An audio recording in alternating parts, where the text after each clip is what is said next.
The Poison Song, Book 1, by Briston Zell. It was beginning again. Even though everything seemed serene, the last embers crackling in the hearth, young servant girl and her child slumbering in a chair by the door, a tapestry half finished against the wall, waiting to be completed tomorrow. One of the moons visible through a milky cloud outside the window. A lone bird, out of sight in the rafters. Cooing placidly, Tay heard the first chords of the song strike dissonantly somewhere far away. The bird in the rafters croaked and took flight through the window. The baby in the girl's arms woke and began to scream. The song swelled in intensity, yet still remained subtle and stately in tempo. The movement of everything seemed to take on the rhythm of the music, as if strange choreography had been staged. The girl rising to the window, the clouds reflecting back red from the inferno below. Her scream, all muted, consumed by the song. Everything that came thereafter, Tay had seen so many times, it had almost ceased to be a nightmare. He did not remember anything of his life before coming to the island of Gorn, but he understood that there was something different in his past that set him apart from his cousins. It wasn't simply that his parents were dead. His cousin Baynara's parents had also died in the war, nor were the other housemen on Gorn or nearby Mournhold unusually cruel to him. They treated him with the same polite indifference that any Indoril has for every other 8-year-old boy that got underfoot. But somehow, with absolutely certainty, Tay knew he was alone, different, because of a song he always heard and his nightmares. "You're certainly imaginative," his Aunt Elia would smile patiently before waving him away so she could return to her scriptures and chores. "Different? Everyone in the world thinks they're different. That's what makes it such a common sentiment," said his older cousin Calcorith, who was studying to be temple priest and had a firm grasp on paradoxes. "If you tell anyone else that you keep hearing music where there's no music to be heard, they'll call you mad and bury you in the shrine of Sheol Gorath," his Uncle Triffith would snarl, before striding away to attend his business. Only his nursemaid, Edaba, would listen to him seriously and just nod with a faint look of pride. But she would never say another word. His cousin and chief playmate, Baynara, was by far the least interested in the stories of his song and his dreams. "How tiresome you are with all this, Tay," said Baynara, after luncheon the summer of his 8th year. He, she, and a younger cousin, Vaster, walked into a clearing in the midst of flowering trees. The grass was very low, barely up to their ankles, and there were big black piles of leaves from the previous autumn. "Now, shall we get back to it? What shall we play?" Tay thought for a moment. "We could play the Siege of Orsinium." "What's that?" asked Vaster, their constant companion, 3 years their junior. Orsinium was the home of the orcs, off in the Rothgarian mountains. For hundreds of years, it kept growing bigger and bigger and bigger. The orcs would come down out of the mountains and rape and pillage all over High Rock. And then King Joil of Daggerfall and Gaiden Shinji of the Order of Diagna and someone else, I forget, from Sentinel, all joined together against Orsinium. For 30 years they fought and fought. Orsinium had walls made out of iron, and, try as they might, they couldn't break through. "So, what happened?" asked Baynara. "You're so good at making up things that never happened. Why don't you make it up?" So they did. Tay was the king of the orcs, perched up in a tree they called Orsinium. Baynara and Vaster played King Joil and Gaiden Shinji, and they threw pebbles and sticks up at Tay while he taunted them in his most guttural voice. The 3 decided that the goddess Kynareth, played by Baynara in dual role, answered the prayers of Gaiden Shinji and drenched Orsinium in a torrent of rain. The walls rusted and dissolved. On cue, Tay obligingly fell from the tree and let King Joyle and Gaiden Shinji mangle him with their enchanted blades. For the most of that summer, the year 675 of the First Era, Tay was nearly insensible by the First Era. Tay was nearly insensible by the power of the sun. There were no clouds, but it rained most every night, so the vegetation on the island of Gorn was bewildering lush. The stones themselves seemed to glow with sunlight, and the ditches burned with white meadowsweet and parsley down. All around him were soft smells of flower and tree, untroubled by wind. The foliage was purple-green, blue-green, ash-green, white-green. The wide cupolas, twisting cobbled streets, and thatched roofs of the little village of Gorn, and massive bleached rock of Sandil House, all were magical to him. Yet the dreams haunted his nights, and the song continued whether he was awake or not. Against Aunt Olaya's admonishments, Tay, Baynara, and Vaster had breakfast outdoors every morning with the servants.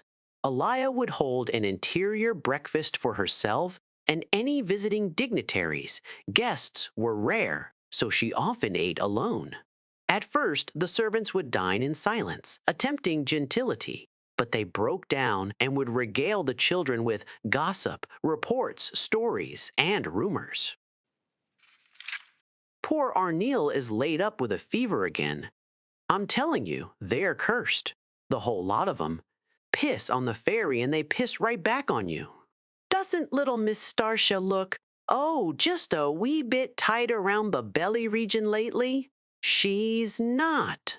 The only servant who didn't speak at all was Tay's nursemaid, Idaba. She wasn't pretty like the other maids, but the scars on her face did not deform her. Her poorly set, broken nose and her short hair gave her a certain alien mystique. She would merely quietly smile at the gossip and look at Tay with almost frightening love and devotion. One day, after breakfast, Baynara whispered to Tay and Vaster, "We have to go to the hills on the other side of the island." She had used such imperatives before, and always had something wonderful to show.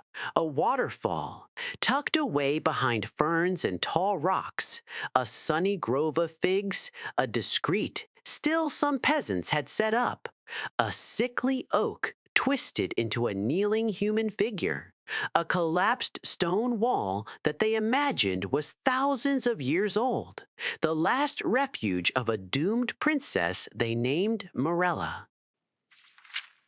The three walked across through the forest until they came to a clearing. A few hundred feet beyond, the meadow sank to a dry creek bed filled with small, smooth stones. They followed that into the dark woods where trees canopied high over their heads. Sporadic red and yellow blossoms burst along the moist underbrush, but they became rarer and rarer as the children marched on under the umbrageous oaks and elms. The air crackled with birds taking a staccato choral piece, a minor chord of the song. "Where are we going?" asked Tay. "It's not where we're going, it's what we're going to see," replied Baynara. The forest surrounded the three children completely, bathed them in its tenebrous hues, and breathed on them with wet chirrups and sighs. It was easy for them to imagine that they were within a monster, walking along its twisted spine of stones. Baynara scrambled up the steep hill and peered through the thick mass of shrub and tree. Tay lifted Vaster out of the creek bed and climbed out, gripping soft grass for support. There was no path through the forest here. Brambles and low-hanging branches struck at them like the claws of chained beasts. The cries of the birds became ever more stentorious, as if angered at the invasion. One limb drew blood on Vaster's cheek, but he didn't cry out. Even Baynara, who could pass like an ethereal creature through impenetrable forests, had a braid catch on a bramble, ruining the intricate pattern a servant had woven hours before. She paused to pull out the other braid, so her bright, unruly tresses fell freely behind her. Now she was something wild, a nymph guiding the other two through her woodland domain. The song began to beat like a wild pulse. They were on a shelf of stone below a cliff overlooking a tremendous gorge, staring over an expanse of cinder. It looked like the scene of a tremendous battle, a holocaust of fire. Charred boxes, weaponry, animal bones, and detritus, too annihilated to be identifiable, littered the ground. Speechless, Tay and Vaster stepped into the black field.